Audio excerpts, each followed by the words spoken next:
Welcome to the 7 Cents Podcast, where we go beyond dollars and cents to unlock the mindset beyond the money. What's up, everybody? It's your boy Mike Macklin, aka Money Mike, the financial Thanos, because I'm snapping my fingers and I'm turning your financial problems to dust. And I'm Coach R.L, your money mindset coach. Mind right, money right, legacy locked in. Guys, this is not your average financial podcast. We're breaking down money myths, mindset traps, and economic game plans. We keep it real, raw, and relevant, from micro money moves to macro financial shifts. This is a 7 Cents podcast where your mind meets your money.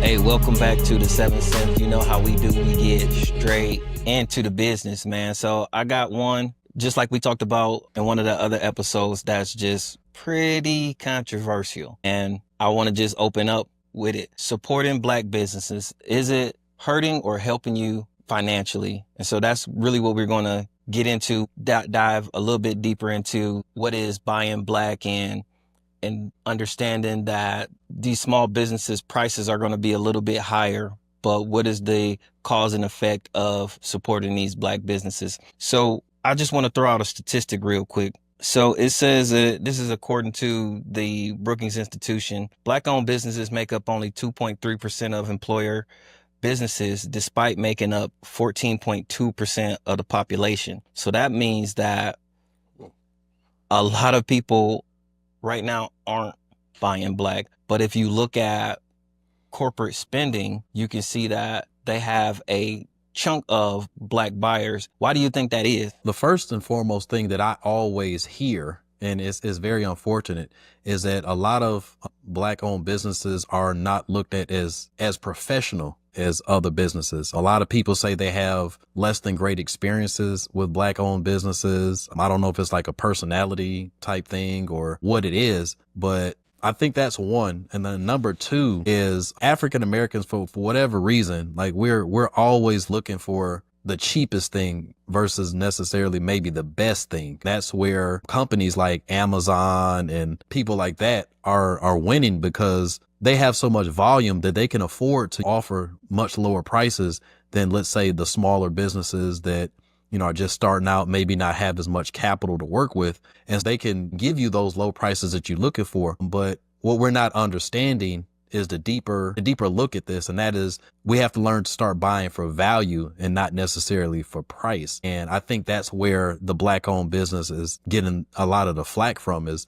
we're not perceived as having the value that basically justifies the prices, and our customers are going somewhere else. Oh, that's really good. I think another piece to this, though, is that there's a microeconomic and a macroeconomic aspect to this, right? So when we talk about really on the lowest level, hey, I live in a hood and it's hard for me to afford some of the things that I need, my basic needs, and sometimes even clothing, right? My basic just t-shirt, underwear, socks. But in a macro perspective, we've also let these other organizations infiltrate our hood already, right? So essentially, we're going to buy what's convenient. And when you talk about the convenience store, how many Black owners do you know own convenience stores? We talk about the beauty supply. How many Black owners own the beauty supply?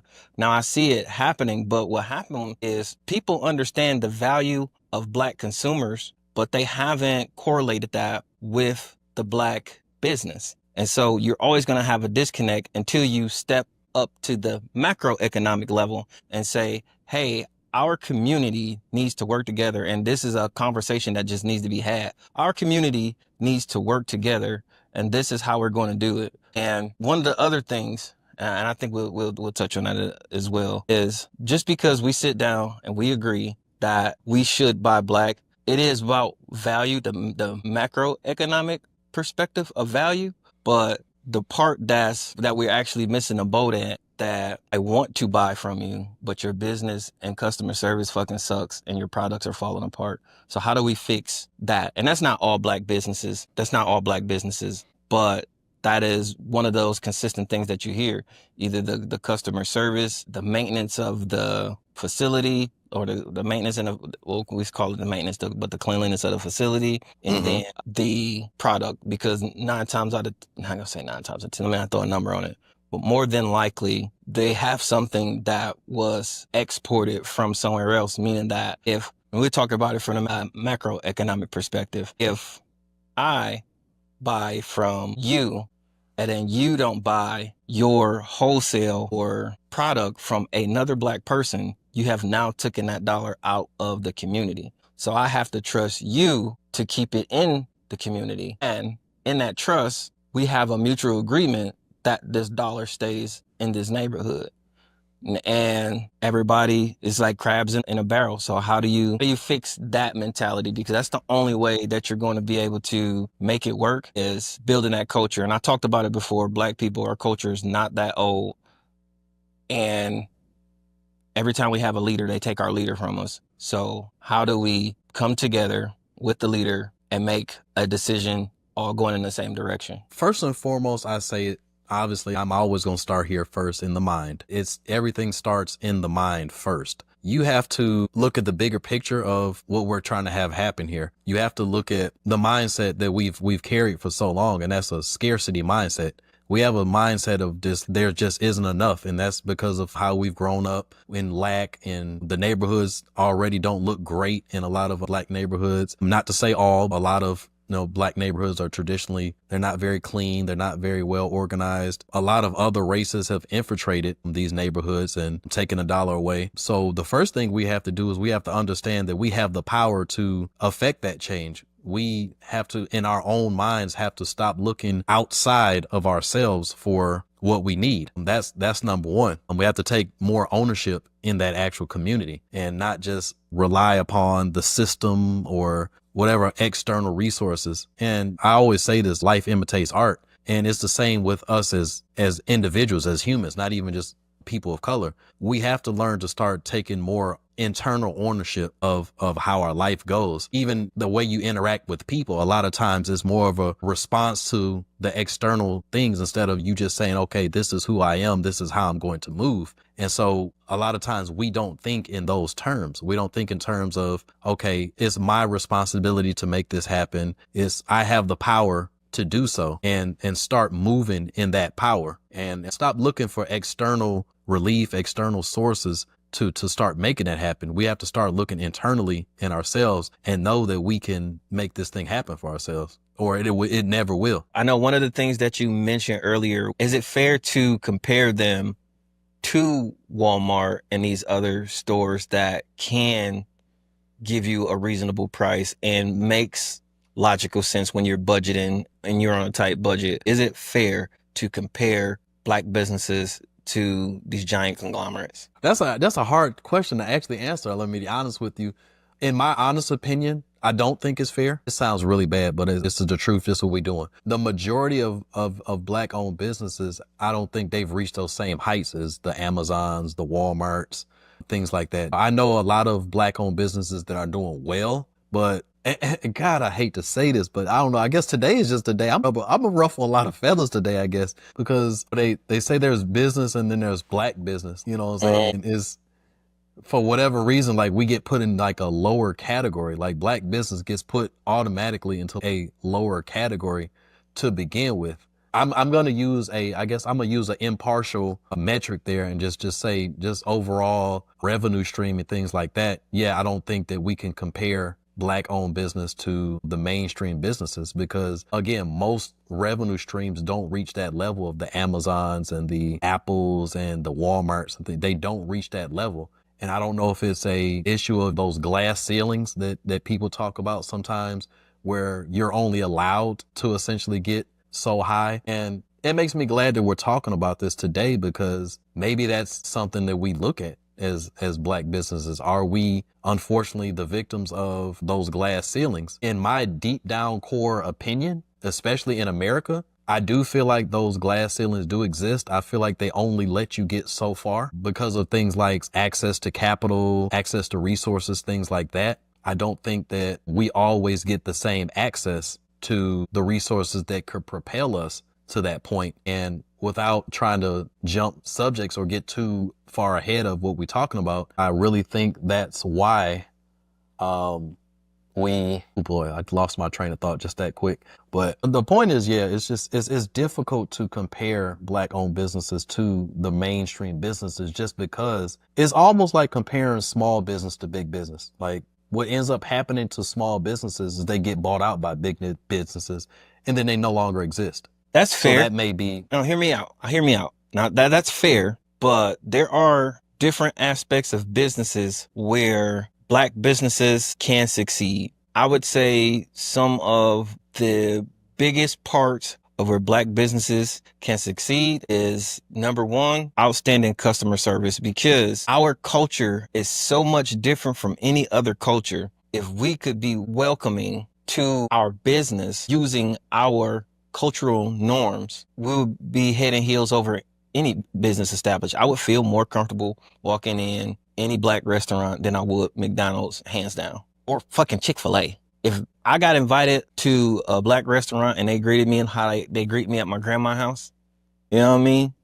I would be head no, I over feel heels to that. show up to that place every single day. The other thing is we have to look at it from a value perspective too, right? Because the comparison between Walmart and Shay's cocoa butter from down the street is she's using all natural products. A lot of times these Black companies have high quality products and they are going to cost more, but they are higher value, meaning that if it's up to me, I would put a Black budget, buy Black in my budget, just to say, hey, I usually get the Dove soap. The Dove soap costs $7, but I think I'm going to have to eat the $3 somewhere else because I want to buy my cousin's all natural cocoa butter straight from Africa because it's better for my skin. I don't have the chemicals. I don't plan on getting sick from this like I do all of the other ones. It just has so much, many more health benefits. And the part of that I see, especially in a lot of these small markets, is that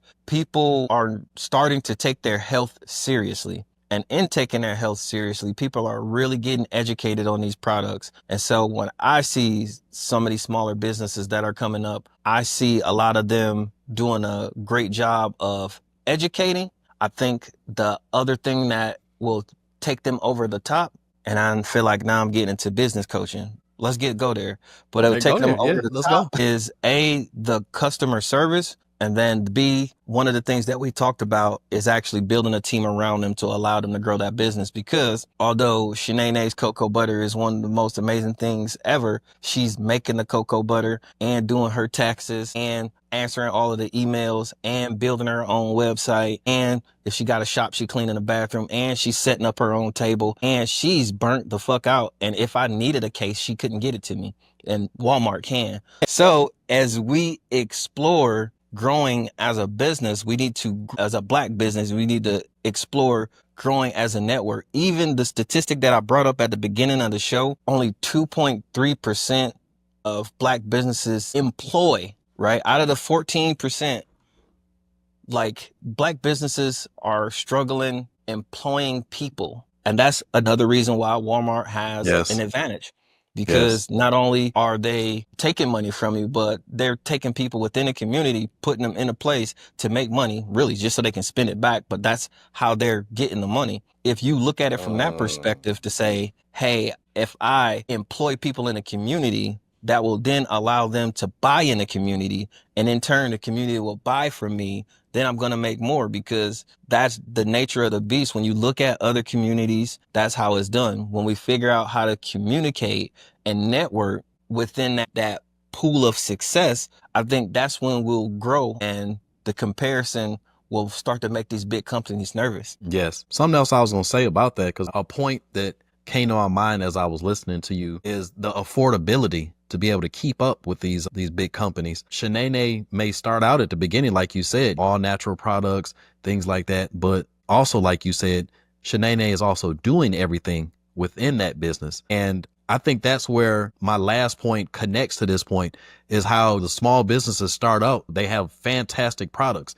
And most times, if it was up to me, I would shop more small business anyway, because most times they put more, love and things into their products. When you get into big business, you don't always have the luxury of time, or I'm not going to say you don't have the luxury of time, but time is not always, not time, but quality sometimes sacrifices itself Yeah. because you're trying to hurry up and pump out the product as opposed to, all right, let me take the time to actually make this product properly. And I think that's where when that small business makes that transition to the bigger business and now able to do those things, I think that's quality starts to get sacrificed because now you're more looking at systems and getting more of your product out there. And I think that's where we lose that we lose the quality, and we may gain the profits, but we losing the quality. And I think maybe that may be something that's pushing us away from those black owned businesses because it's almost in a sense like you end up selling out.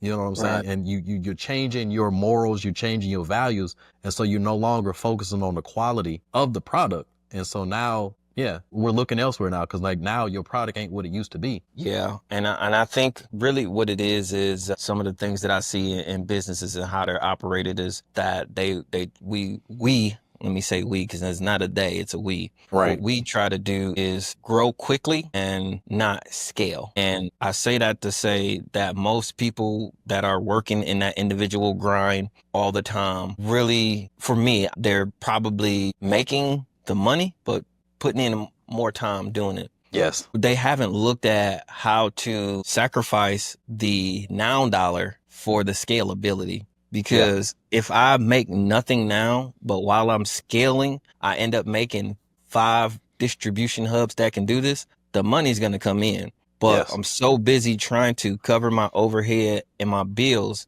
that I'm burning out doing that. And then in turn, the quality, like you say, in the product is there, but there's no level for growth in it and expansion. And the other thing that I want to mention is from a consumer perspective, that is time is also another piece of that, right?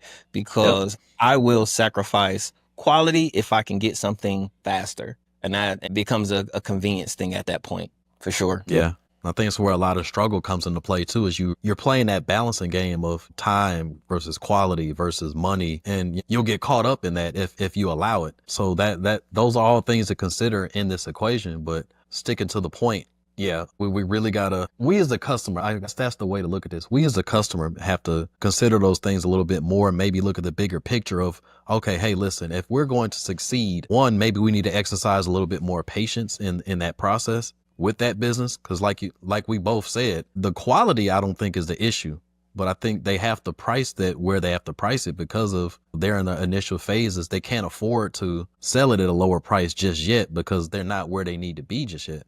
But that's where the consumer has to take that look at that and maybe put themselves in the business owner's position and say, hey, look, Shanae gotta get to this next level. So for us to support her, hey, look, pay the extra $1, $2 or whatever to help her get to that next place. And in turn, her success ends up helping us. For sure. So let's get into a solution segment.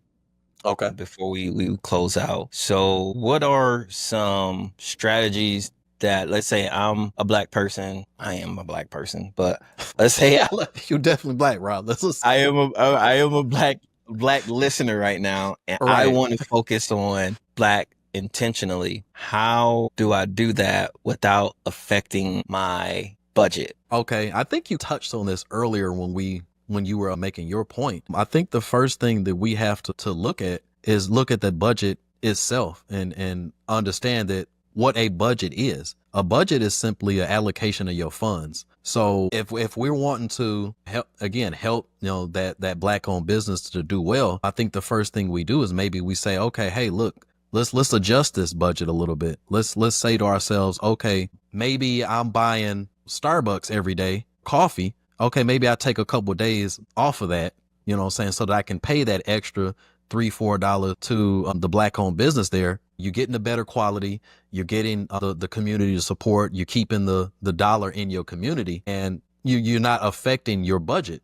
You know what I'm saying? And to me, that's the simplest way. And when I do my coaching, that's one of the first things that I talk to people about is your problem isn't that you don't have the money. Your problem is how you're allocating that money. So let's look at, okay, how we're allocating our money. And okay, if we want to truly support this business, we don't necessarily have to sacrifice anything. It's just you have to do some tweaks. And that's just that applies not only to helping black business, but that's just personal finance in general. So you have to have that flexibility in your pocket and have that eyes on to notice, okay, hey, look, where am I, where are the holes, I guess, in my boat? And it's okay. So for this instance, let's find those holes so that we can participate in something that, again, is going to not only help us, but help the community. And Yeah. that's my first thoughts on that. Let's look at our budget and say, okay, where can I shift this to not,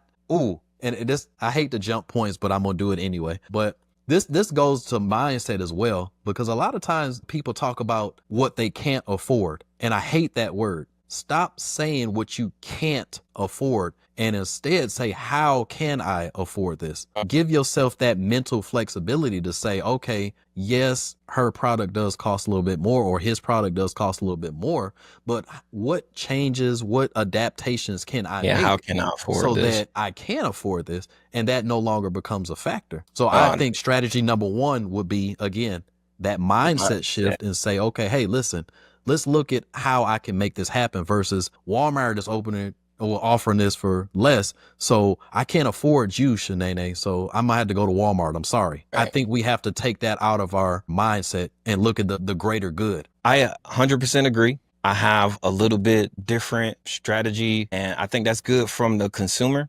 But I think this is a collective. I believe, Okay, we looking at both sides. I got you. I got yeah, you. Come on. yeah. As a strategy, I think it's good to be intentional about saying, me personally, Robert, the Black consumer, I am going to be intentional about buying Black. Yes. Then my step two is, I want to be a part of the success of certain businesses. So if I get to see them face to face, I want to talk to the manager and I want to know where my dollar's going. Hey, how you doing? Hey, we're not trying to get in your businesses, but do y'all buy these from different Black owned businesses? Are you getting this from a Black owned butcher? Do you have contacts to a Black farmer that distributes these? I want to be intentional about where I'm spending my dollar, not just give it to a Black person so they can do it, whatever with it. But I want to be intentional. So I want to have these conversations because, number one, what I'm doing is planting a seed in the business owner's mind. And he might think I'm nosy, or he might be pissed off at my questions, but it's going to make him think about a Black farmer. It's going to make him think about a Black distributor. And then that in turn will start to spread the network, and will start to plant the seeds. Now, when you're planting these seeds of thought, I really think it's up to the community leaders too, your mayors, your aldermans, your representatives, to openly have these conversations about what's going on in the community and how the community can stand together economically. Like, I don't be seeing those conversations had, but I be seeing schools closed. I see those conversations had, and nobody says, hey, how can we redistribute these dollars into our neighborhood? How can we keep these dollars into our neighborhood? And how can I, as a individual, then using that mindset strategy, take my dollar, put it into the community, knowing that it'll stay here for sure. No, I love that point. And that's looking at it from a more macroeconomic standpoint as well. You're expanding the viewpoint to not just, okay, the consumer, but that has those second and third order effects. Okay, if the butcher, if the business owner starts to look at the components of his business as far as, okay, am I myself participating in the same thing that I'm trying to encourage my customer to do? I think that speaks more volume as well. Then we start to get the politicians involved, because now, we're starting to put people in those positions that actually represent our interest and that actually know us. A lot of these politicians don't personally know a lot of these people that they dealing with. So it's like, how do I address your concerns if I don't really know who I'm dealing with, what's going on down there, whatever. So it opens the door to a lot of other things that we could talk about, not only the Black owned business itself, but just the community as a whole. So I definitely could see the wider the lens in that, you know what I'm saying, Right. with those questions. As we close out, are there some things that you are working on in your business that you want to share with the listeners? Yes, actually, with this whole larger approach to economics, personal finance, things like that, I want people to start looking at a wider mindset. And with that, I'm actually offering what's called a 60-day financial reset, which actually gives you the opportunity to sit down, take a look at your finances, and give a more strategic approach to that, maybe we look at the bigger effects to that about how supporting Black owned business will help not only the business, but you as an individual, how you actually work with what you have to create the financial freedom that you're looking for. If that's something that you're at all interested in, I would definitely recommend you to go ahead and check out my website that will be in the description. It's thegreenorder.com/60-day reset, where we'll actually sit down and take a look at that. That is something I'm cooking up right now, is to really get us thinking more strategically in our finances, not just to pay the bills. And it's funny because I was talking to my nephew today. They actually just left town. They were in town and they left about an hour ago, maybe. And I was talking to him about his plan for his future. What does he want to do? And a lot of his responses to me reflected the mindset that I hear a lot of times. And that is that a lot of people are their concern is just paying the bills. And I was like, you have to think beyond that. You have to think about, okay, one, are you even doing what you want to do? Like, you can't put yourself in a position to do it, just constantly be doing what you have to do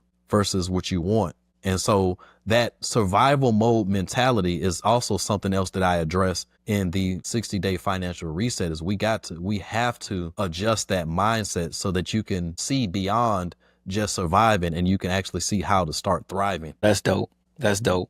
And you know me, I rock with you. So I want to help everybody get to that mindset, and I want them to know that it exists for them. But the same way that you're saying that, is they need to know that it is a self-starter thing, though. It's a self-starter mindset. Like, you can help them do that, and I can help them do that, but they have to want to do that. They have to want that for themselves. Now, I can give you all the possibilities, and again, I can plant the seed, and that's why I love plant the seed, let people's mind grow. They start looking around, the blinders start coming down, and they start to look around, and then they start to have the conversations to say, hey, Rob, I really hear you, or hey, Mike, I really hear you. And now I'm starting to understand it. I'm starting to see it. When I'm looking in the Black businesses, I see it, right? Now their mind is open, and they're ready to then commit to the journey. And I know as I work, that's part of it, but you're doing a great job, man. Continue to plant that seed. So until the next episode, we are over and out. Appreciate y'all's time. You just tapped into the 7th sense, where the mind meets the money and the legacy gets built. It's your boy Money Mike, the financial Thanos, snapping one myth at a time and leaving no financial lies standing. And I'm Coach R.L. Mind right, money right, legacy locked in. If today's episode gave you game, make sure you rate, review, and share it with someone. Hey, follow us on all platforms and keep the conversation going, guys. DM us your questions, your myths, and your money wins. Until next time, think deeper, move smarter, and keep building. This is the 7th Sense Podcast. We out.